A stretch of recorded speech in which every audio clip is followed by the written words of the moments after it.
My name is Peggy Sue Amison. I think a lot of you may or may not know me, I'm the artistic director of East Wing Gallery, which is a platform for photography that was founded in Doha, Qatar. We don't have a physical gallery space at the moment. We're working predominantly online, but I also am a freelance curator and collaborator with different photo festivals and artists from all different parts of the world. As Michael said earlier, prior to that, I was the artistic director of Sirius Art Centre in Cove County, Cork in Ireland, and also a board member of Belfast Photo Festival. And together, Michael and I created this series On My Mind, which is really, I created this with Michael as a way to open a platform where artists, makers, theorists could come and just talk about what was on their mind. It could be a project or it could just be a question.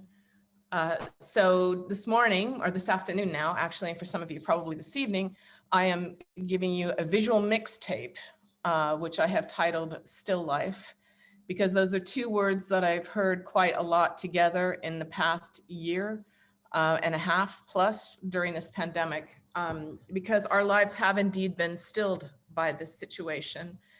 And I think this period of time has allowed us time to contemplate and consider what the future might hold for us.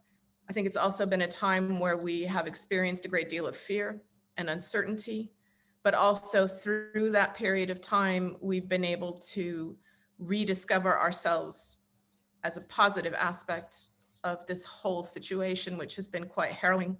Some of us have started to read again, write those stories that we've been meaning to write forever, write those essays, start cooking again, using our hands again. I've heard people are knitting and creating things that they had forgotten they knew how to do. And we've really simplified or stilled our lives. So that's kind of where I was starting my thoughts. But also I'm thinking a lot about the future. And in regards to the festival theme of futures. And in regards to the festival theme of the futures. So in order to think about the future, I want to go back to my past. I was born at the beginning of the space race, the race for the moon. This is the Apollo 11 rocket. This was towards the end. This was one of the last journeys to the moon.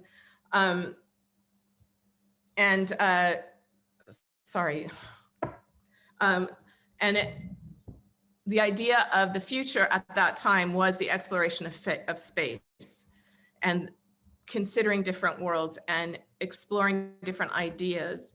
And I grew up with a family that was very much entrenched in this idea because my father worked for this place, which was General Dynamics Astronautics. And in fact, on my birth certificate, his occupation is listed as astronautics.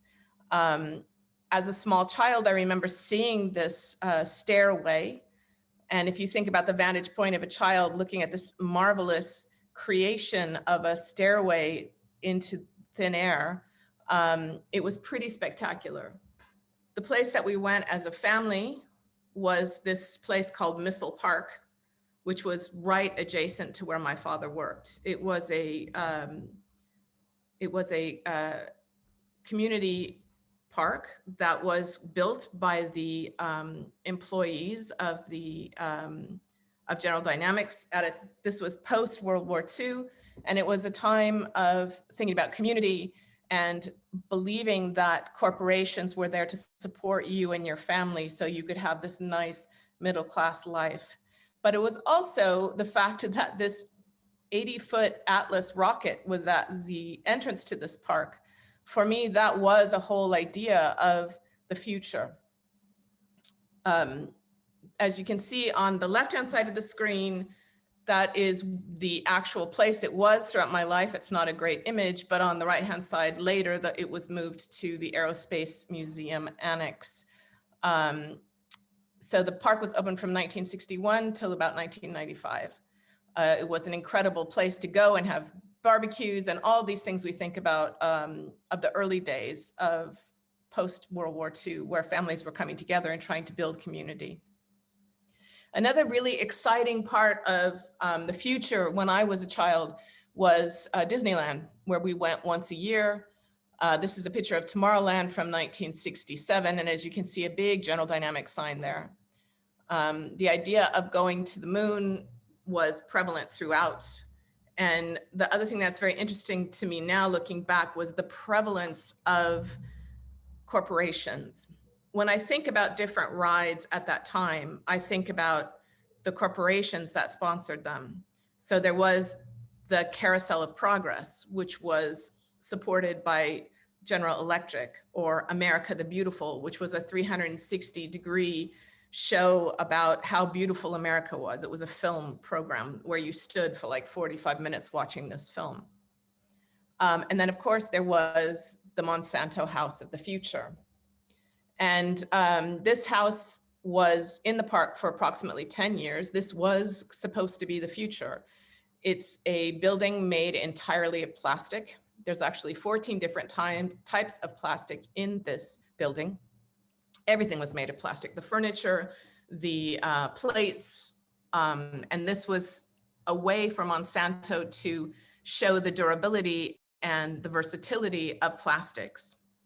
When they decided to take this house down, they had a very hard time because of course plastic is incredibly durable and it was very difficult to get rid of it. So they had to take it apart piece by piece.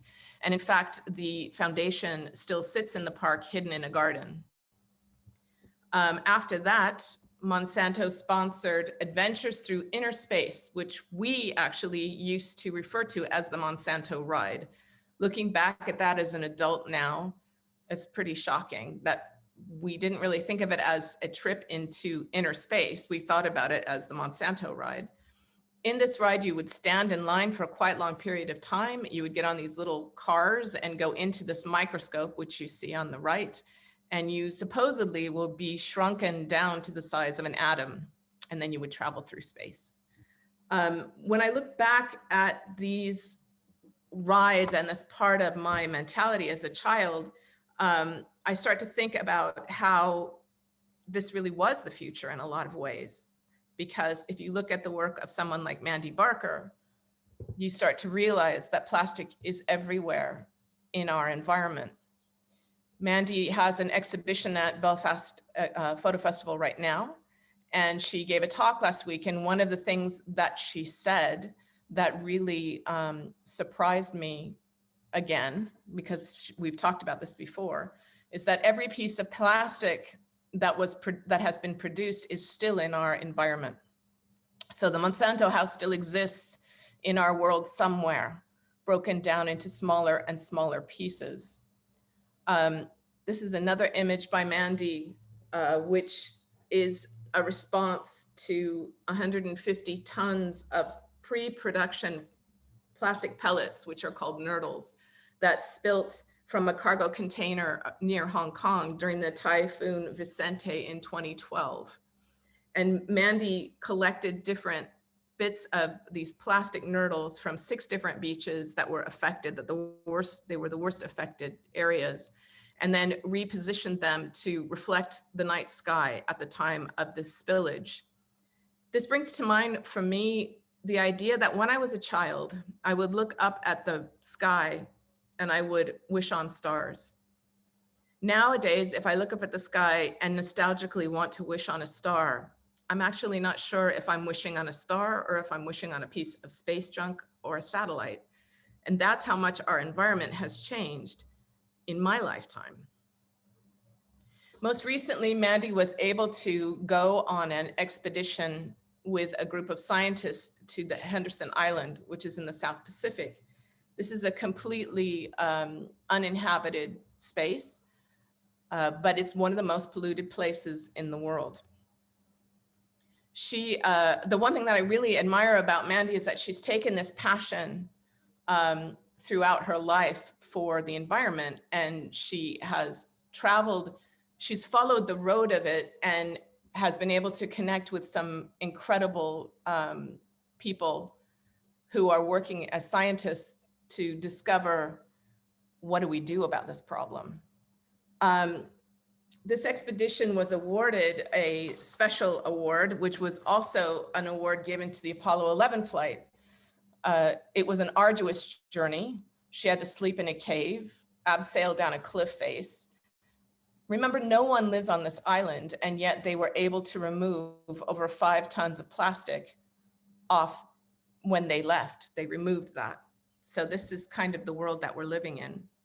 When I think about art and what drew me to visual art in the first place, it was about the energy and the wonder. And I really feel that when we make exchanges in the art world, whether it's an exhibition or a talk or a piece of music, we exchange this energy, and that allows us to grow and open up different parts of our mind. So I'm also thinking about another body of work that was discussed last week, but no images were shown. And that's by Simon Norfolk, who's been a longtime colleague and friend of mine. I've been able to collaborate with him with a few exhibitions in Ireland. And I think Simon's mind is quite an amazing thing.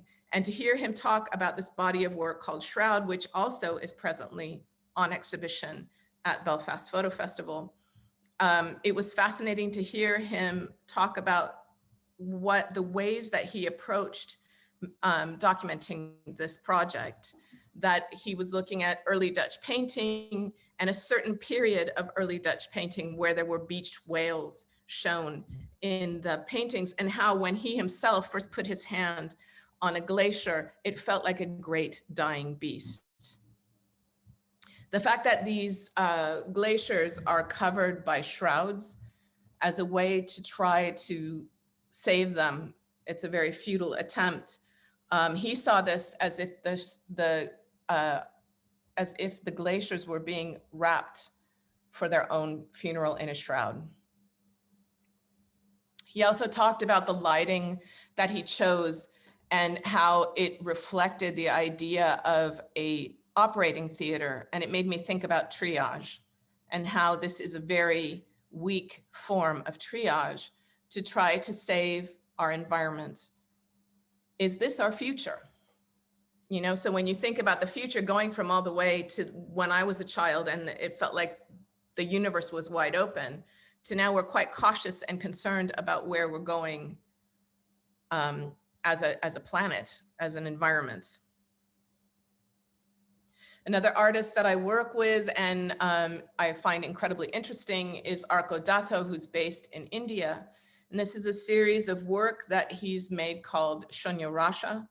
And it's looking at Bangladesh and West Bengal in India, and also this large delta.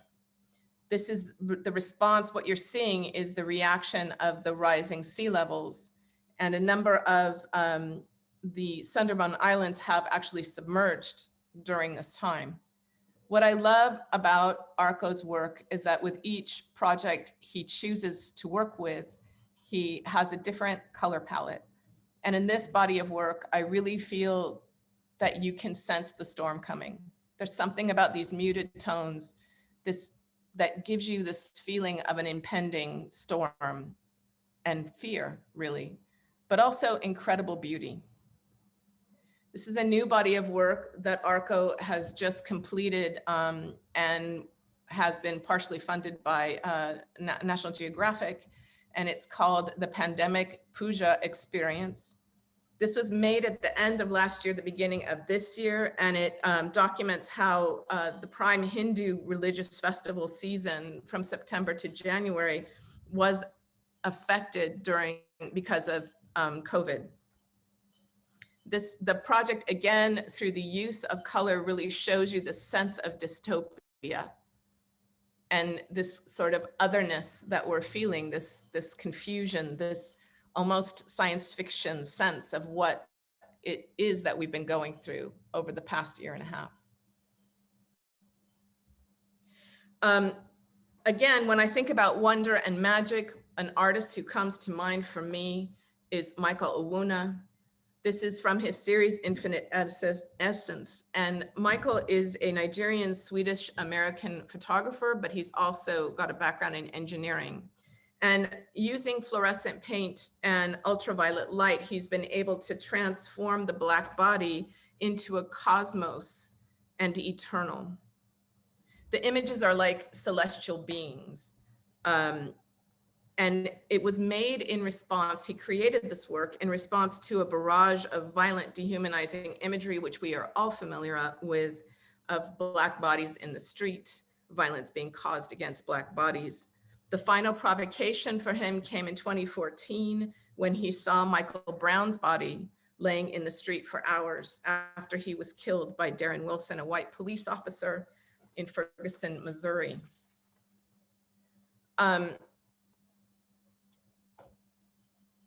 He's shooting with UV light, trying to capture a sense of the spiritual dimension that we're all in. And he has said, how can I capture a piece or fragment or a shadow in that land of magic? He's trying to find the spirit in each individual model that he works with. One of the things that comes up when you start looking at this work and the work of the next artist and the next artist is this idea of being seen through the eyes of others. And W.E.B. Du Bois wrote The Souls of Black Folks in 1903. And in that essay, he talked about a double consciousness in which African Americans are accustomed to looking at oneself through the eyes of others. In other words, living your life constantly being aware of how you think other people are seeing you. So this is the work of Nydia Bloss. She is an artist originally from Ithaca, New York, now based in Atlanta, Georgia. I really love this work, and I'm always really curious to see where she's going with it. One of the most well-known bodies of work she's created is The Girls Who Spun Gold, which was born out of conversations that she had and collaborations, creativity, which she shared with a girl empowerment group that she started as a means of supporting women of color. And again, this idea of double consciousness and trying to give women a place where they can be seen. Black women have often found their voices undervalued and overlooked. It's an environment that is dependent on the belief that in order to maintain resiliency, you need a magical outlook. That's something that she's said time and time again, and I really believe that to be true. I think we need to continue to believe in magic, and we need to continually confront who we are and try to find ways to communicate that through our work and through our ideas. The girls already have ideas of how they're being gendered, radicalized, and sexualized as they come to understand themselves. And so growing up with that kind of mentality, it's interesting to see how she collaborates and gives them voice to give them strength. She also often uses gold in her work, which works to counter the violence and sort of return a state of value to these bodies. Another artist who's working with women in really powerful ways is Tanya Habjuka. I've been able to work with Tanya now for a good few years, and recently she was one of the artists included in the traveling exhibition in transit, which was at the Crawford Gallery last year, the year that was not. It started at the end of 2019 and was open and closed a number of times in early 2020. Tanya is Jordanian American. The thing that I love about Tanya's work is there's always a sense of resilience and defiance, but also a sense of humor. Her work, she works in collaboration with a lot of different women in different situations. Everything from this woman in France to this group of women in Palestine. This is from her series Occupied Pleasures, which was made in 2013, to this image, which was from her series Tomorrow There Will Be Apricots, which was made in 2016, and is focused on a group of women who are living in a house of martyred wives. This is Chala, and Chala performs quite often for Tanya in her work. This is her showing Tanya what it was like for her in a marriage, being married to a man as kind of a form of escape to try to get out of this house of martyred wives, but then later being beaten by the man's mother for a period of about 3 days. She finally had to escape and went back to her own mother. And so this is her retelling the story to Tanya. Thinking about ideas of stories and family history, another woman's work that I think is incredibly powerful is that of Christa Salbonis. This is from her series Displacement. This work, when I think about it, if you look, this work is all drawn from her history, her parents' history as displaced people after the Second World War. Her parents are from Lithuania. They were in a placement camp for 8 years after the war. And as a child, she was told about their experiences. She never thought she would see these buildings because they were supposed to be temporary, but she actually did a lot of research and then was able to find them and photograph them. And she used a laser cutting machine in order to include the voices of the people who had lived in these buildings by looking at letters they had written to different government agencies, asking for help, for medical help, for food, trying to explain their situation. And so when I look at this work, I think a lot about the idea of epigenetics, the fact that there's a theory that not only do we inherit the DNA of our families in terms of medical history, but that we can also inherit their trauma. And for me, seeing these words etched in these walls gives the echoes of the voices of the people who lived there. The fact that the light shines through and creates a shadow is like an echo for me. And I wonder if in her work, the epigenetic memory suggests that these walls, like our cells, might have the potential to hold energetic transmissions of trauma like a photograph can hold an image. I mean, I called this talk Still Life because I think that's what photography tried to do in its inception. We tried to hold time. We tried to hold memories. And I feel that all these artists are still capturing this idea of time and identity, trying to be seen in new ways, trying to give power to different subjects in ways that will hopefully enlighten and open the minds of other people and make us think about what we don't know and to question what we assume about the world and about ourselves and about our environment. So this is a rather brief talk, but I wanted to give you an idea of what's on my mind. I'm going in a lot of different directions in terms of what's interesting me at this moment in time and what's moving me. So if you have any questions, you can put them in the question mark at the bottom. I am going to stop sharing the screen if I can get it to do that for me. There we go. And so that's what's on my mind right now. And in terms of,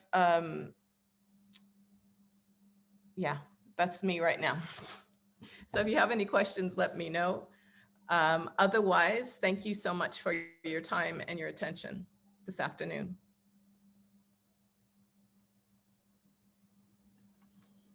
Thank you very much, Peg. That's great. I think I can completely relate. We've all been through so much. Sometimes it's hard to know what's on our minds.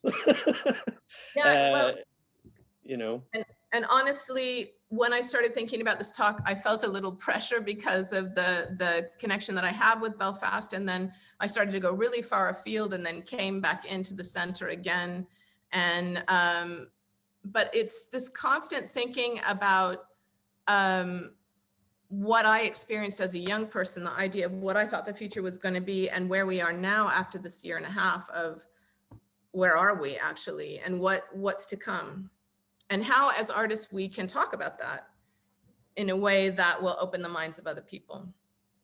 Yeah, no, absolutely. I really feel like the past number of years, even the past 3 or 4 years, there's been a lot of change. And I feel even from my own perspective, what I thought the future held is changing quite dramatically. And even here in Northern Ireland, it's something that we haven't actually really spoken too much about yet this year, and I guess is going to be a focus of our festival next year, is that Northern Ireland and Brexit, for example, we thought that the future was very certain for us. We were going to stay part of the UK, and our identity as well. You know, for a long time we saw ourselves as Europeans, and now we don't really know what we are. And interestingly, I had a conversation with a gentleman yesterday who seems to think that we're going to be going back to the Troubles and people are going to be taking up arms.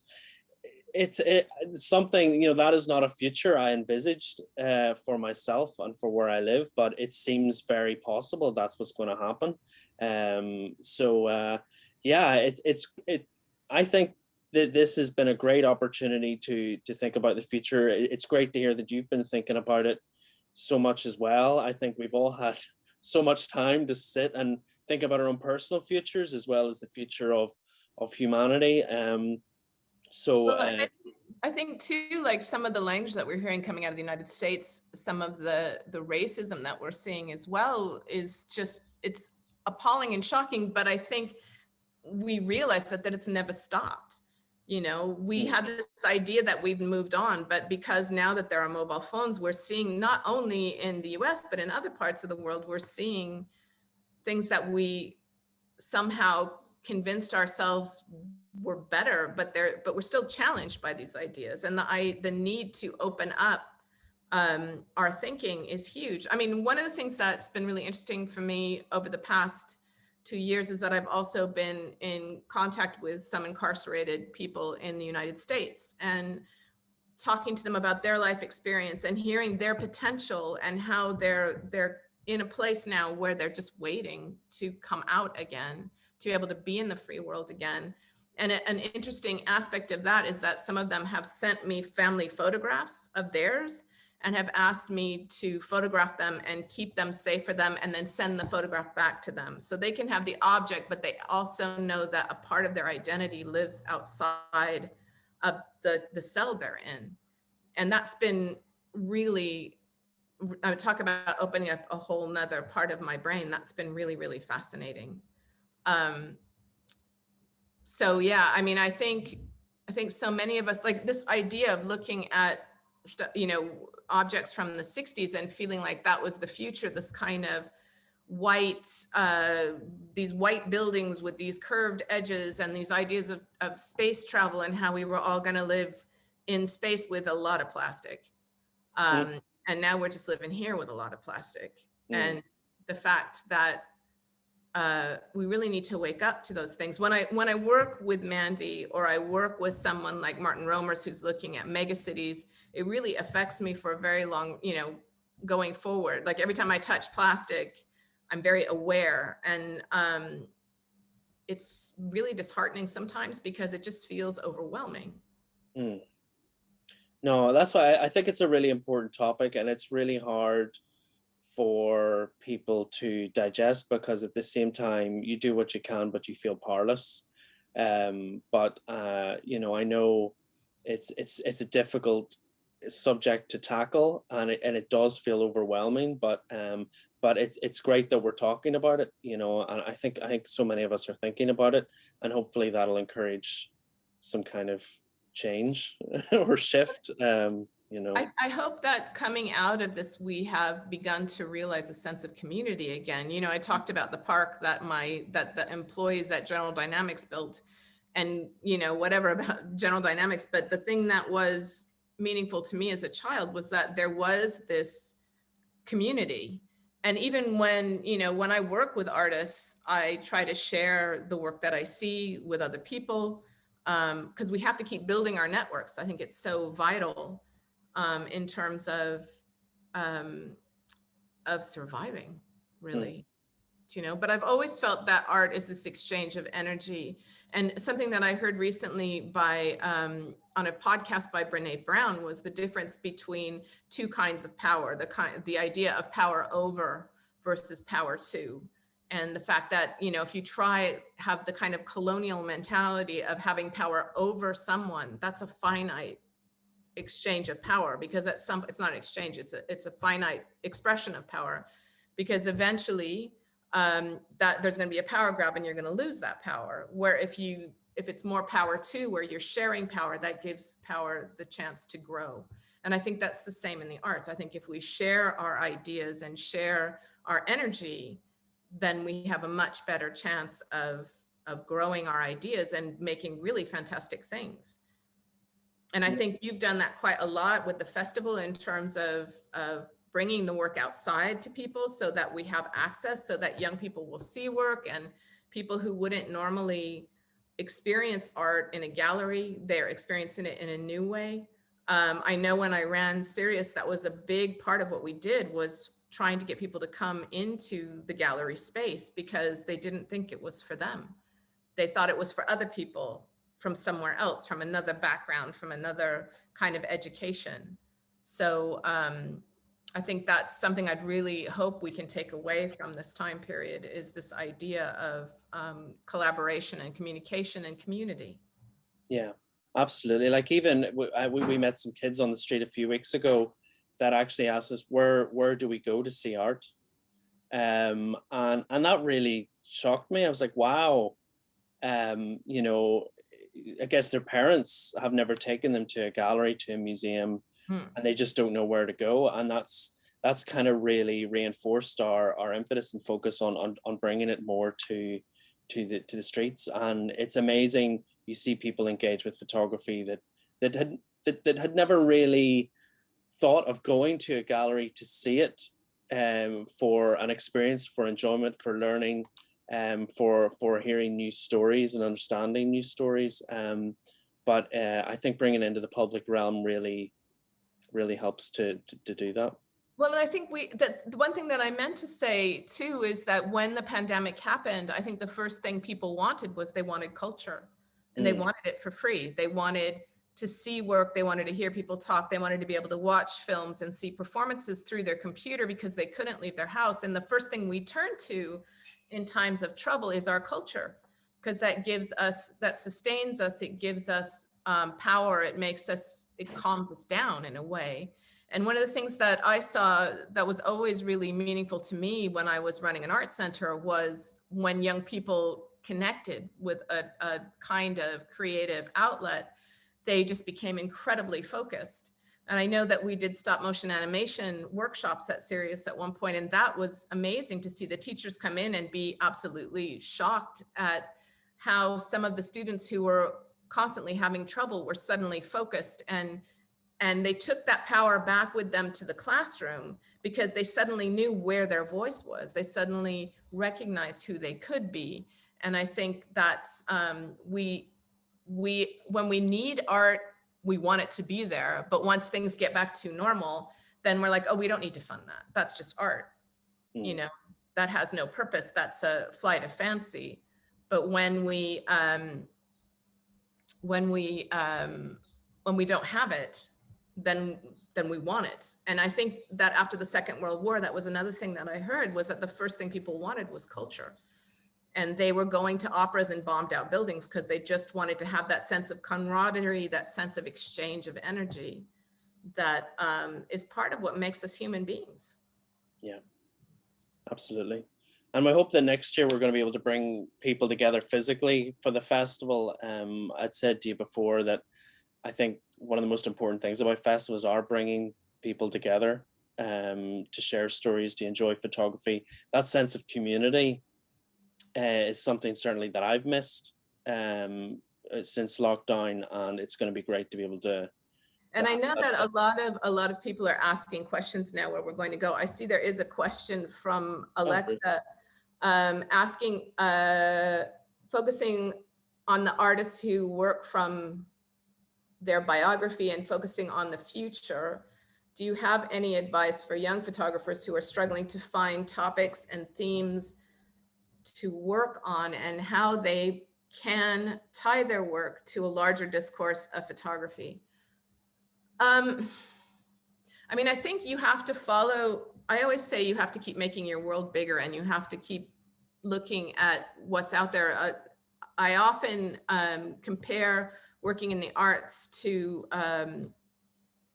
improvisation, because in improvisation, in order for something to grow, you have to say yes. So you need to follow the different, the things that you're interested in, and that's how you can grow your connection. But in terms of how they can tie their work to a larger discourse on photography, again, I think you have to build your network. You have to constantly build a network of peers and professionals so that you can see what's out there, and through discussion, you can grow your ideas. There's also another question here, Peg, from an anonymous attendee. Working with the science, would you encourage visual artists, photographers to focus on this, as Mandy Barker's work seems to do? I mean, I think it really depends on if you have an interest in that. I mean, like there's Maya Tammy, who you're also exhibiting, who has really, she's really opened my mind to a lot of ideas about how we conceive of time based on illness, and has very unabashedly looked at different subjects that raise these questions. And I do think that if you have an interest in science, if that's your draw, there's a way that you can bring that into your practice and be able to express your interest and your ideas. Cool. Well, I think there's some great answers. If no one has any more questions, I guess we'll wrap up for today. Peggy, it's been such a pleasure to have you join us. Next time, let's make it in person. Yes. And I hope you and everyone else enjoys the rest of your day. And certainly, if you want to watch this again, which I know I will be, you can watch it. You can watch it next week. It'll be available on our website from Monday. But thank you everyone for joining us, and have a wonderful afternoon. Thank you.